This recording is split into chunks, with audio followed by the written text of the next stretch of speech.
नमस्कार, आप देख रहे हैं जोहार झारखंड। आपके साथ मैं हूं अलीम अतहर। बुलेटिन की शुरुआत बड़ी खबर से करते हैं। गढ़वा से बड़ी खबर है, जहां पर मेराल थाना में हसनदाग के ग्रामीणों ने हत्या के आरोपी की गिरफ्तारी को लेकर जमकर पथराव किया। इसकी जानकारी मिलते ही भारी संख्या में पुलिस बल की तैनाती इलाके में कर दी गई है। नाराज लोगों ने थाने का घेराव कर पथराव कर दिया। वहीं एक जवान को घेर कर उसके साथ मारपीट की और हथियार भी लूट लिया।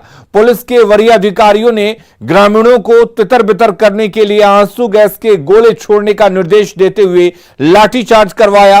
पुलिस की लाठीचार्ज को देख लोग वहां से भाग निकले। सड़क जाम कर रहे लोग भाग खड़े हुए और इस दौरान कुछ लोग घायल भी हो गए। एसडीएम ने कहा कि हत्या के मामले में कुछ लोग बिना थाना और अंचल को सूचना किए मेराल थाना में घुस गए और पुलिस पर पथराव शुरू कर दिया। फिलहाल इलाके में हालात तनावपूर्ण हैं। जानकारी हुई कि ग्रामीणों के द्वारा यहाँ पे पुलिस थाना पे बगैर सूचना के इकट्ठा होके, जो कि गैर कानूनी ढंग से न कोई सूचना थी अनुमंडल कार्यालय में, न सीओ को जानकारी दी गई थी, यहाँ पे अचानक जमा हो गए और थाना पे पथराव उन्होंने शुरू किया। झारखंड में सियासी हलचल के बीच रांची में सीएम आवास पर चल रही यूपीए की बड़ी बैठक खत्म हो गई। इस बैठक में जेएमएम के साथ ही कांग्रेस और आरजेडी के विधायक शामिल हुए। हालांकि कांग्रेस के 5 विधायकों के साथ कुल 10 विधायक इस बैठक में शामिल नहीं हुए। इनमें कैश कांड में फंसे 3 विधायक इरफान अंसारी, नमन विक्सल कोंगाड़ी और राजेश कच्छप शामिल हैं।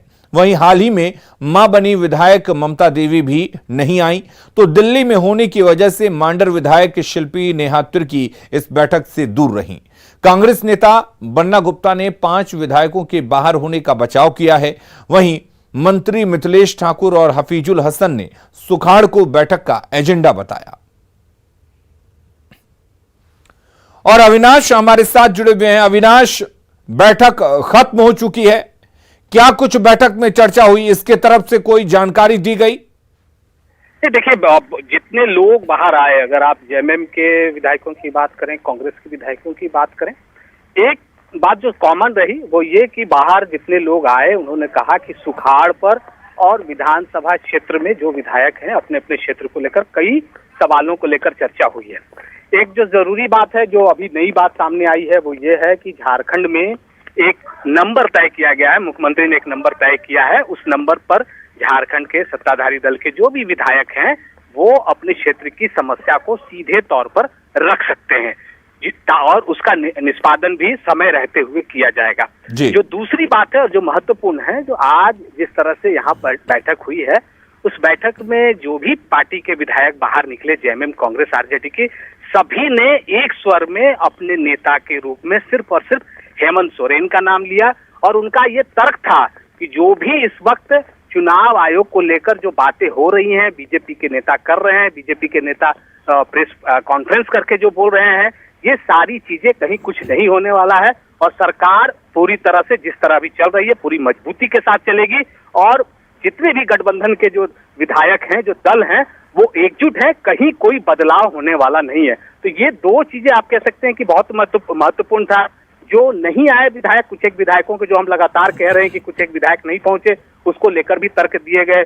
जो भूषण बाड़ा जो कांग्रेस के विधायक हैं, उन्होंने कहा कि वो बाहर थे, दिल्ली थे और आज वो झारखंड पहुंचने वाले थे। 2 बार उनके फ्लाइट जो है मौसम खराब होने के कारण लैंडिंग नहीं हुआ, वो भुवनेश्वर गए और फिर वापस दिल्ली जाना पड़ा। पूर्णिमा नीरज सिंह बाहर हैं, इसलिए वो नहीं आ सकी।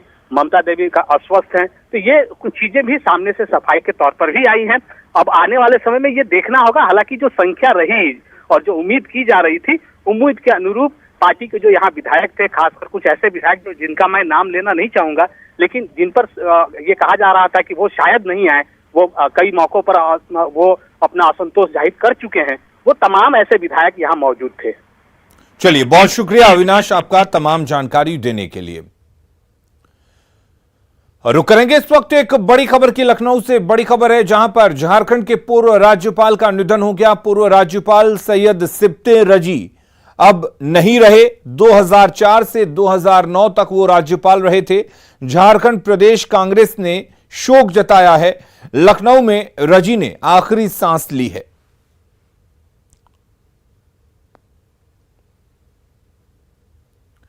रांची के मुख्यमंत्री आवास में पूर्व प्रधानमंत्री राजीव गांधी की जयंती मनाई गई। इस मौके पर मुख्यमंत्री हेमंत सोरेन, प्रदेश कांग्रेस अध्यक्ष राजेश ठाकुर, मंत्री आलमगीर आलम, सत्यानंद भोक्ता, रामेश्वर उरांव, चंपई सोरेन, जगन्नाथ महतो, जोबा मांझी, बन्ना गुप्ता, बादल पत्रलेख समेत कई और मंत्रियों और नेताओं ने पूर्व प्रधानमंत्री को श्रद्धांजलि अर्पित की।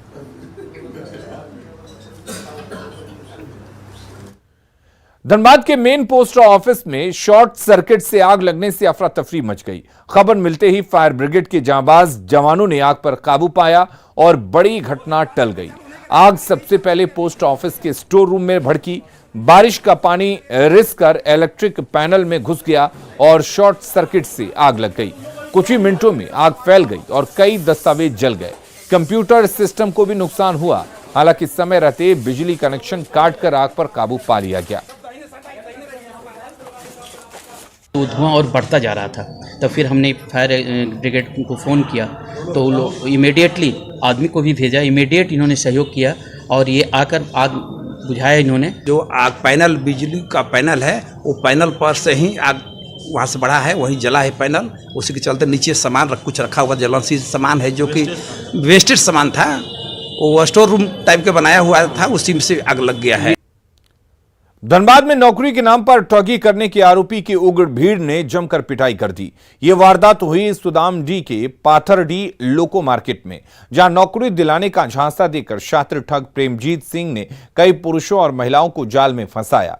बीसीसीएल में नर्स, ड्राइवर और क्लर्क की नौकरी दिलाने का सब्जबाग दिखाकर 55 पीड़ितों से 15 लाख रुपए ठग लिए, पर न नौकरी दी और न ही रकम लौटाई।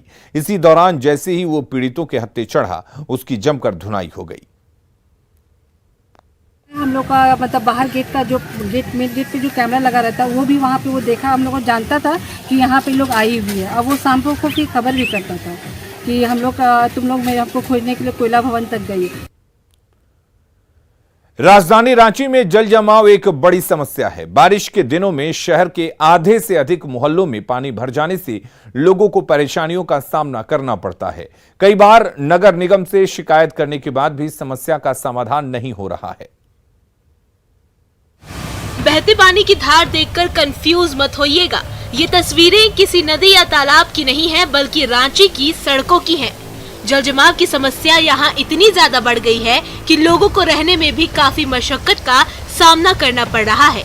आप अरगोड़ा के रहने वाले उदय झा की परेशानी को सुनिए, जिनके घर में पानी घुस चुका है। परेशानी तो ढेर है मैडम। गाय रहने के कारण भी परेशानी बहुत बढ़ता है मैडम। और उसके कारण हम लोग के घर में तो नहीं पानी घुसता है, लेकिन आंगन में पूरा आ जाता है मैडम। जी मैडम, बहुत दिक्कत हो रहा है। हाँ, दिक्कत तो हो रहा है मैडम। देखिए काम करते हैं, कैसे निकलते हैं मैडम, यही जब इसी हाल में काम करते हैं, जिस हाल में है उसी हाल में। अरगोड़ा ही नहीं, आप पंडरा के पंचशील नगर का हाल भी देखिए। सड़क पर किस तरह पानी भर गया है। जल निकासी की सही व्यवस्था नहीं रहने की वजह से नदी तो दूर, नाले का पानी भी उफान पर है। यहाँ रहने वालों की माने तो नगर निगम की लापरवाही की वजह से लोगों को परेशानी होती है। कई बार तो काफी नुकसान भी उठाना पड़ जाता है। वह बैनर था, ये गिर गया। काफी तेज हवा सुबह 6 बजे के आसपास चला और सामने मेरा बोलेरो खड़ा था, उसको भी क्षतिग्रस्त किया है। मौसम विभाग ने रांची के लिए 25 अगस्त तक के लिए ऑरेंज अलर्ट जारी किया है। डर बस इसी बात का है कि नगर निगम ने अगर जल्द से जल्द जल निकासी की व्यवस्था को दुरुस्त नहीं किया तो यहाँ रहने वाले लोगों को भारी मुसीबत का सामना करना पड़ सकता है। शिकायत को सुनने वाला कोई नहीं है, जिसकी वजह से आप देख सकते हैं कि पानी जो है पूरे घर में भरा हुआ है। आम जनजीवन पूरी तरीके से अस्त व्यस्त हो चुका है, लेकिन सुनवाई के नाम पर इनकी सुनवाई बिल्कुल नहीं हो पा रही है। यहाँ पे अगर हम भी खबर करने आ रहे हैं तो बहुत ही मुश्किल हो रही है हमें भी खबर करने में, क्योंकि पानी जो है हमारे पैर तक पूरा भर गया है और महज 1 से 2 घंटे में घुटनों तक भी पानी आ सकता है अगर जिस तरह से पानी की स्थिति अगर इस तरह से ही बनी रहती है तो। कोमल बहल, न्यूज़ 18 रांची। रामगढ़ में लगातार हो रही बारिश से रजरप्पा मंदिर के पास दामोदर और भैरवी नदी पूरे उफान पर है। भैरवी नदी पर बना छिलका पुल पूरी तरह से पानी में डूब चुका है। इसकी वजह से गोला की तरफ से रजरप्पा मंदिर जाने का रास्ता ब्लॉक हो चुका है। वहीं मंदिर के मुख्य द्वार के सीढ़ियों तक पानी आ गया है। भैरवी नदी के तेज पानी के बहाव में कई बांस की बनी दुकानें बह गईं। साथ ही मंदिर से पूर्वी दिशा की ओर बने कॉम्प्लेक्स के नीचे तक पानी आ गया है। आप लोग देख रहे हैं, बहुत ही ज़्यादा डेंजर है। आप लोग सब कोई सावधानी से रहिएगा, सावधानी रहिएगा। नदी का और संगम का बोकारो में रात से ही लगातार हो रही बारिश से लोग परेशान हैं। वहीं चास नगर निगम पर लापरवाही के आरोप लग रहे हैं। चास नगर निगम के वार्ड नंबर 34 के विस्थापित क्षेत्र कुशलबांधा साइड में लोगों के घरों में पानी घुस गया है। लोगों का आरोप है कि कई बार नगर निगम को इसकी जानकारी दी गई, लेकिन समस्या को दूर करने की कोई पहल नहीं की गई। इलाके में नाला भी है, लेकिन वो बेकार पड़ा है, जिससे पानी की निकासी नहीं हो पा रही है। जल जमाव से लोगों के घरों में जहरीले कीड़े और सांप भी घुस आते हैं, जिससे उनका जीना दूभर हो रहा है।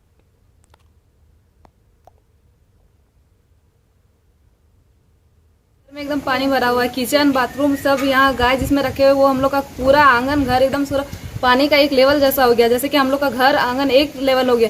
आदमी तो लगता है कि पानी पड़ता है तो आदमी घर के अंदर रहता है। हम लोग का घर में इतना पानी है कि ना तो हम लोग बाहर जा सकते हैं, ना हम लोग घर में सही से रह सकते हैं। हम लोग का ये स्थिति हम लोग का चास का यहाँ पे ना नाली ना होने के। जब भी पानी आता है ना, पूरा 3-4 इधर है गाँव ना, उधर का सब यहीं पर पानी जमा हो जाता है। ऊपर कुली का पानी, उधर का पानी, हरिबोल का पानी, सबका पानी यही जमा होता है। हम लोग को बहुत परेशानी होता है। जब भी पानी आता है ना, थोड़ा सा भी पानी आता है, हम लोग को यहाँ घुटना भर पानी हो जाता है। हम लोग कितना बार वार्ड परिषद के पास गए, बहुत मतलब नगर निगम गए, बहुत जगह गए, लेकिन कोई सुनता ही नहीं है। तो हम लोग कहाँ जाएंगे बोलिए? पानी की वजह से जानते हैं मेरे घर में सांप घुस गया उस दिन। बोलिए जहरीला सांप, अगर 2 बच्चा है, हम लोग कुछ हो जाएगा तो क्या होगा बोलिए? हाँ, हम लोग किसके पास जाएंगे? इतना गाढ़ा इतना पानी है, कम पानी है इधर देखिए।